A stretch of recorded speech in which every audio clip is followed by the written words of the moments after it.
Hello everyone, welcome back to online study zone. इस video में हम देखने वाले हैं बिहार एसएससी सेट नंबर 4। उम्मीद है कि इससे पहले कि आपने बाकी के 3 सेट को देख रखे होंगे। नहीं देखें तो प्लेलिस्ट चेक कर लीजिए, वहाँ पे आपको सारी वीडियोस मिल जाएगी। और इसमें आपको 50 एमसीक्यू दिया जाता है जो कि एग्ज़ाम्स ओरिएंटेड होते हैं, काफ़ी अच्छे क्वेश्चन होते हैं। तो एंड तक वीडियो को देखिए और बताइए कितना आप सही कर पाते हैं। तो चलिए शुरू करते हैं। आगे बढ़ने से पहले मैं आपको बता दूं फ्रेंड्स कि जो लोग अभी तक बिहार एसएससी 10+2 का एप्लीकेशन पे कोर्स नहीं लिए हैं, उन लोगों के लिए अभी तक अच्छा ऑफर चल रहा है और आज लास्ट डे है।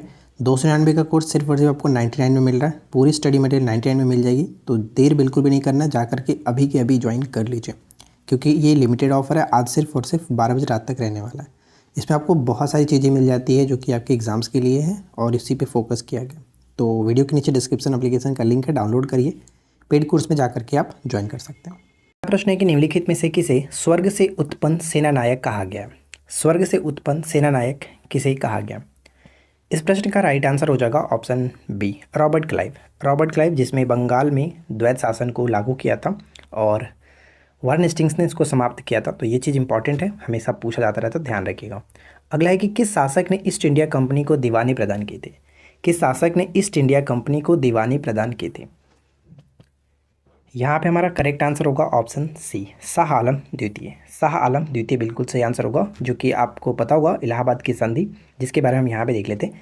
इलाहाबाद की संधि 1765। इलाहाबाद की 2 संधि हुई थी, पहला 12 अगस्त 1765, दूसरा 16 अगस्त 1765। ईस्ट इंडिया कंपनी की ओर से रॉबर्ट क्लाइव और बादशाह शाह आलम द्वितीय के मध्य हुई थी। साथ ही साथ कंपनी के बादशाह को 26 लाख रुपये वार्षिक खिराज देना स्वीकार किया गया था। इस संधि के बदले में बादशाह ने ईस्ट इंडिया कंपनी को बंगाल, बिहार और उड़ीसा की दीवानी यानी राजस्व वसूलने का अधिकार सौंप दिया था। दीवानी का मतलब होता है राजस्व वसूलने का अधिकार प्रदान किया था। तो ये इंपॉर्टेंट रहेगा, ध्यान रखेंगे। राष्ट्रीय पर्यावरण इंजीनियरिंग संस्थान अनुसंधान संस्थान कहाँ स्थित है?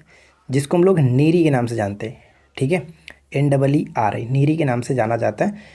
ये पड़ता है आपका नागपुर में। इसका मुख्यालय नागपुर में 1958 में इसकी स्थापना की गई थी। चलिए, इसके बाद नेक्स्ट वन है कि 12 मासा की रचना किसने की? 12 मासा की रचना किसके द्वारा की गई है, बताइए।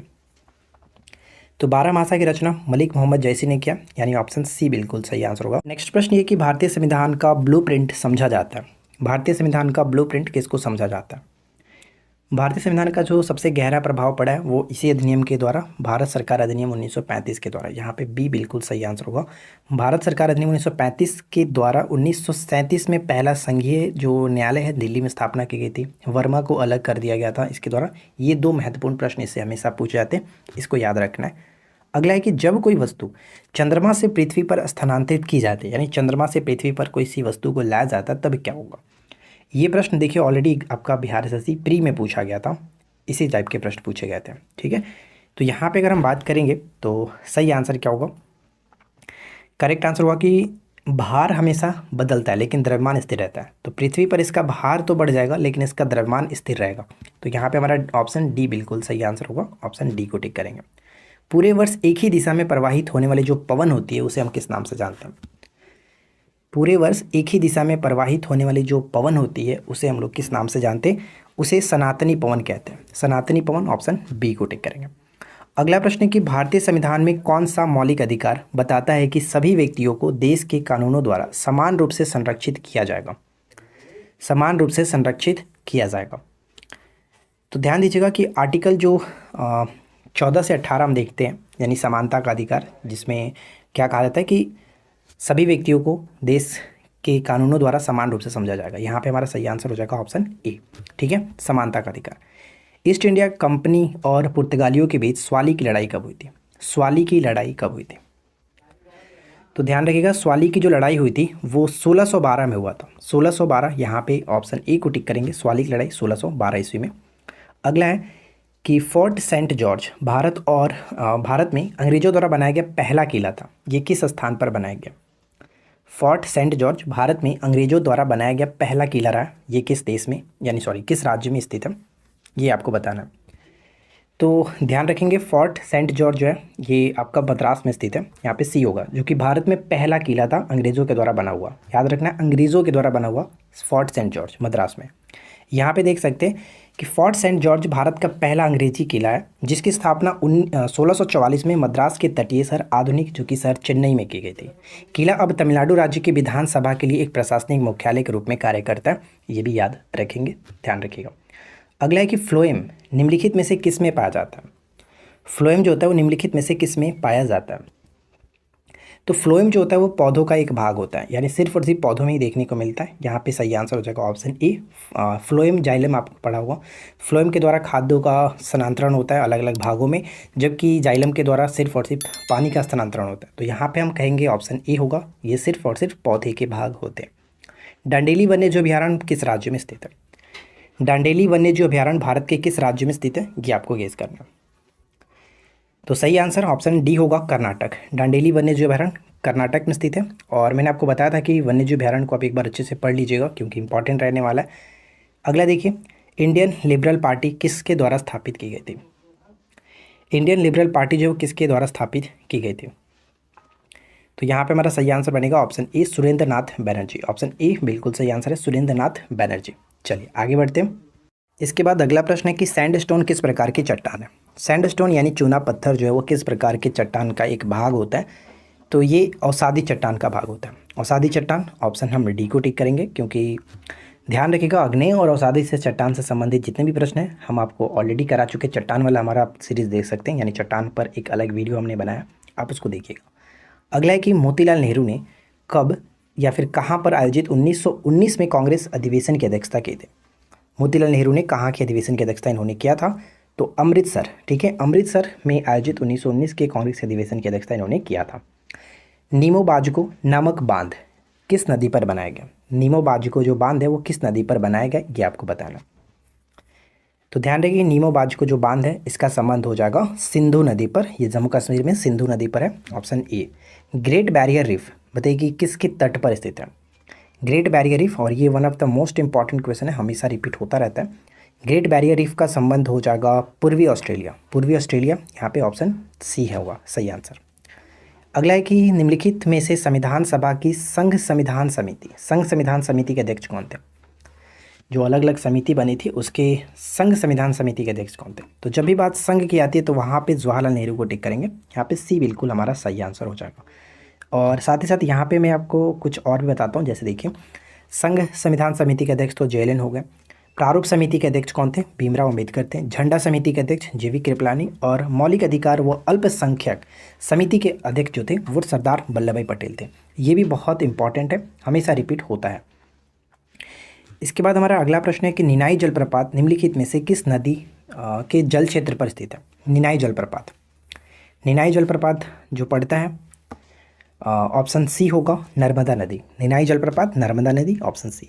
तृतीय कर्नाटक युद्ध की समाप्ति कब हुई थी। देखिए तृतीय कर्नाटक युद्ध तो सबसे पहले आपको डेट याद होना चाहिए, 1756 से लेकर के 63 तक, जिसको सप्तवर्षीय युद्ध के नाम से भी हम जानते हैं, और इंग्लैंड फ्रांस ये होता है, ठीक है। और इसका समापन जो हुआ था वो पेरिस की संधि के तहत, पेरिस की संधि तहत पहला जो हुआ था वो एलासापल के संधि के तहत, दूसरा कर्नाटक युद्ध का समापन पांडिचेरी, और तीसरा पेरिस के संधि के तहत। तो यहाँ पे सही आंसर ऑप्शन ए होगा करेक्ट।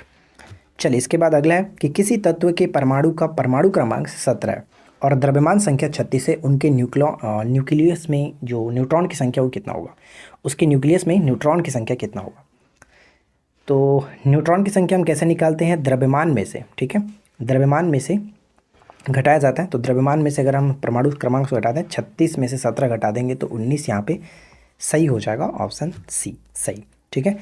समान परमाणु संख्या वाले न्यूक्लियॉइड्स को क्या कहते हैं। समान परमाणु संख्या वाले, ध्यान रखिएगा, समान परमाणु संख्या उसमें यानी परमाणु क्रमांक से, लेकिन उनका परमाणु द्रव्यमान भिन्न होता है, उसे हम लोग कहते हैं समस्थानिक। समस्थानिक जिसको इंग्लिश में आइसोटॉप्स के नाम से जाना जाता है। जबकि इसका उल्टा जो होता है, यानी कि अगर परमाणु द्रव्यमान समान हो, परमाणु क्रमांक भिन्न हो, तो वहाँ पे हम लोग उसको समभारिक यानी कि आइसोबार के नाम से जानते हैं। तो ये हमेशा रिपीट होता रहता है, तो आपको कन्फ्यूज़ नहीं होना, ध्यान रखना है।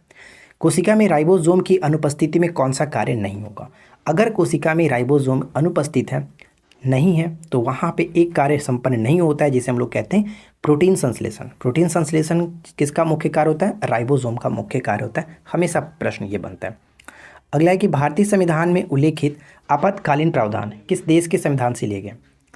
आपातकालीन प्रावधान जो है वो किस देश के संविधान से लिए गए? तो ध्यान रखिएगा यहाँ पे आपातकालीन जो प्रावधान है जर्मनी के वीमर संविधान से, जर्मनी के वीमर संविधान से सी को टिक करेंगे, ऑप्शन सी होगा।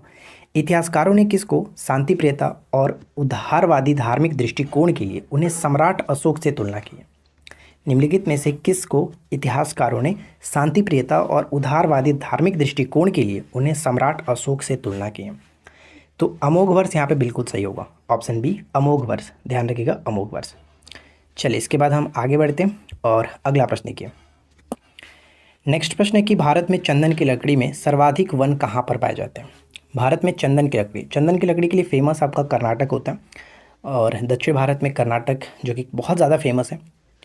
ध्यान रखिएगा चंदन की लकड़ी के लिए नीलगिरी की जो पहाड़ी है, नीलगिरी की पहाड़ी वो फेमस है। यहाँ पे हम सी को टिक करेंगे, option C. R N Malhotra समिति किस क्षेत्र से संबंधित सुधारों की रिपोर्ट प्रस्तुत करती है? आर एन मल्होत्रा समिति, तो ध्यान रखने कि आर एन मल्होत्रा समिति किस क्षेत्र से संबंधित सुधारों के लिए रिपोर्ट प्रस्तुत करती है? तो इनका संबंध हो जाता है वीमा क्षेत्र। आर एन मल्होत्रा समिति वीमा क्षेत्र, ये एक हमारा अलग वीडियो है जिसमें हमने समिति के बारे में डिस्कस किया हुआ है, तो आप देख लीजिएगा। 2 वीडियो है हमारे पास, जिसमें एक तो नोट्स कलेक्शन और एक आपका एमसीक्यू फॉर्मेट, तो दोनों वीडियो देख लेंगे, कवर हो जाएगा ये चीज़। अगला प्रश्न, भारत के संविधान की किस अनुसूची में विभिन्न राज्यों के अनुसूचित क्षेत्रों के प्रशासन और नियंत्रण के विशेष उपबंध किए गए? देखिए यहाँ पे आपको एक चीज़ समझना है, अगर सिर्फ और सिर्फ 4 राज्यों के बारे में कहा जाता है तो वो एक अलग अनुसूची है जिसमें हम लोग छठी अनुसूची बात करते हैं। यहाँ पर किसी राज्य के बारे में नहीं कहा जा रहा, विभिन्न राज्य कहा जा रहा है, यानी उन 4 राज्यों से अलावे बाकी राज्यों के बारे में। तो ये 5वीं अनुसूची में देखने को मिलेगा, यहाँ पे बी हो जाएगा। अगर सिर्फ और सिर्फ 4 राज्यों के बारे में कहता तो वहाँ पे फिर छठी अनुसूची को टिक करते हैं, तो करेक्ट आंसर बी होगा। एपीफाइट्स क्या होते हैं? एपीफाइट्स वह पौधे हैं जो अन्य पौधों पर निर्भर रहते हैं। किस लिए? अन्य पौधों पर निर्भर रहते हैं। एपीफाइट्स जो होते हैं वो भौतिक समर्थन के लिए यानी सपोर्ट के लिए सिर्फ निर्भर रहते हैं, और एपीफाइट्स वैसे स्थानों पर उगते हैं जहां पर वर्षा जो कि पूरे वर्ष होते रहती है, उन स्थानों पर एपीफाइट्स उगते हैं, जिसको अधिपादप कहते हैं हिंदी में। अंग्रेज़ों ने पूर्वी भारत में पहली बार उड़ीसा में महानदी के मुहाने पर हरिहरपुर, बालासोर और पिपली में फैक्ट्रियाँ कब स्थापित की थी? बालासोर और पिपली में फैक्ट्रियाँ कब स्थापित की थी? अंग्रेज़ों के द्वारा ये बात की जा रही है, अंग्रेज़ों ने पूर्वी भारत में। तो ये प्रश्न बहुत बार रिपीट हुआ है 1633 ईस्वी में, ऑप्शन सी 1633 ईस्वी में। निम्नलिखित में से किसे सेनिया या फिर इसको हम लोग कहते हैं नियमित और स्थायी सेना रखने वाला कहा गया है? सेनिया के नाम से जाना जाता है।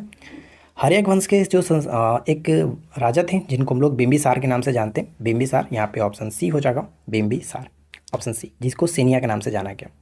सल्फर का साधारण नाम क्या है? सल्फर का साधारण नाम क्या है? गंधक तो आप जानते हैं, लेकिन यहाँ पे अकॉर्डिंग टू ऑप्शन हम देखें तो ब्रिमस्टोन होगा, ब्रिमस्टोन, ऑप्शन डी ब्रिमस्टोन। ठीक है, आगे बढ़ते हैं। अगला देखिए, विश्व का पहला गणतंत्र वैशाली में किसके द्वारा स्थापित किया गया था? विश्व का पहला गणतंत्र जो है वो वैशाली में स्थापित हुआ था। कभी कभी क्वेश्चन ऐसे ही पूछा था कि विश्व का पहला गणतंत्र कहाँ स्थापित हुआ था, तो ये वैशाली में।